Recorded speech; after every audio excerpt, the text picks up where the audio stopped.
ኢትዮጵያ ባለፉት ዓመታት ውስጥ ያስመዘገበችው የሜጋ ፕሮጀክት ጉዞ በአንድ ጀንበር የተገነባ ታሪክ ሳይሆን ባለፈ ጊዜ ስጋት በዛሬው ተስፋ መካከል የተዘረጋ ትልቅ ሀገራዊ ድልድይ ነው። ከዓመታት በፊት አገሪቱ በትላልቅ እቅዶችና በገንዘብ እጥረት በዲፕሎማሲያዊ ጫናና አትችልም በሚሉ የውጭ ትችቶች ውስጥ ነበረች። ዛሬ ግን ያ የፈተና ዘመን አልፎ ሜጋ ፕሮጀክቶቹ አዲስ መታወቂያ፣ የጂኦፖለቲካ ጉልበትና የኢኮኖሚ ምሰሶ ወደ መሆን ተሸጋግረዋል። ይህ የቀድሞውና የዛሬ ትንቅንቅ ሀገሪቱ ካጋጠማት ዘርፈ ብዙ ፈተናዎች በላይ የህዝቧ ቁርጠኝነትና የልማት ጉጉት በጉልህ የሚያሳይ ህያው ምስክር ሆኖ በታሪክ መዝገብ ላይ ሰፍሯል።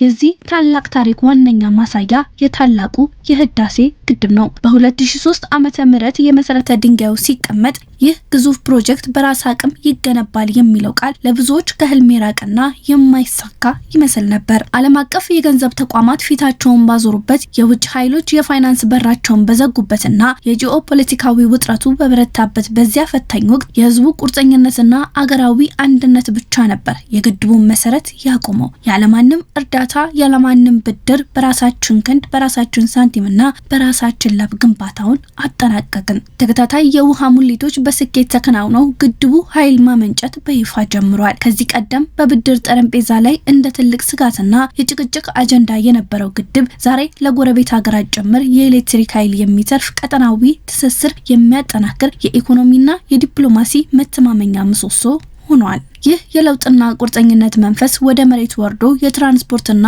የሎጂስቲክ መሰረተ ልማት ሲፈተሽ ደግሞ አገራዊ ትስስርን አዲስ መልክ የሰጠ ሌላ ትልቅ ምዕራፍ ይታያል። ቀደም ሲል የሀገሪቱ የውጭና ገቢ ንግድ ሙሉ በሙሉ በየብስ ትራንስፖርትና በጭነት መኪናዎች ላይ የተንጠለጠለ ቀናትና ሳምንታት የሚፈጅ ወጪው የበዛና ለእቃዎች ብልሽት የተጋለጠ ደካማ ስርዓት ነበረ። ዛሬ ግን የኢትዮ ጅቡቲ የባቡር መስመር ይህን ታሪክ ቀይሮታል።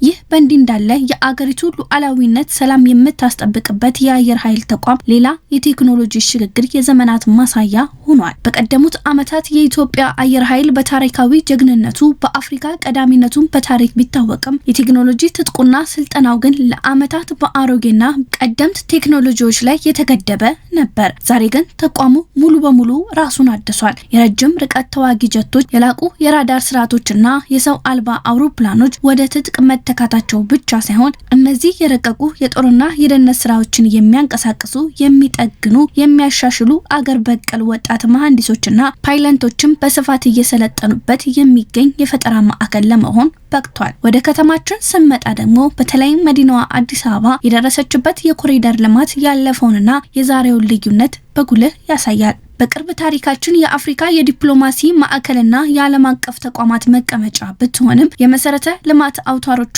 ያረጁ፣ ለእግረኛም ሆነ ለቱሪስት የማይመቹ አረንጓዴ ቦታዎች የሌሏትና የትራፊክ መጨናነቅ የሰፈነባት ከተማ ነበረች።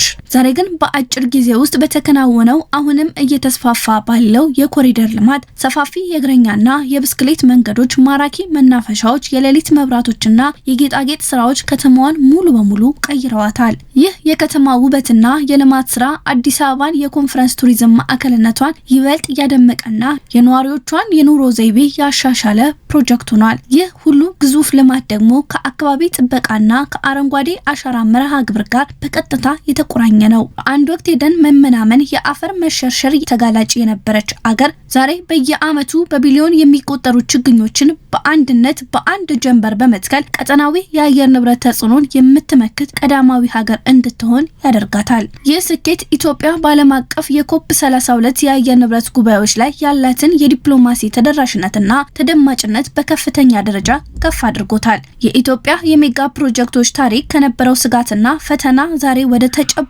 ውጤት የተሸጋገረበት ህያው ምስክር ነው። እነዚህ ፕሮጀክቶች የሀገር ውስጥ ፍጆታና ፍላጎትን ከመመለስ ባለፈ ሀገሪቱ በቅርብ የተቀላቀለችው የብሪክስ አባልነትን ጨምሮ በዓለም አቀፍ መድረክ ላይ ያላትን ተደራዳሪነት፣ የኢኮኖሚ አቅምና የጂኦፖለቲካ ጉልበት በከፍተኛ ደረጃ እያሳደጉ ይገኛሉ። በጊዜው በእቅድ ደረጃ የነበሩ ህልሞች ዛሬ በተጨባጭ እውነታ በመሆን የአገሪቱን የነገ ጉዞ እያበሩ ይገኛሉ።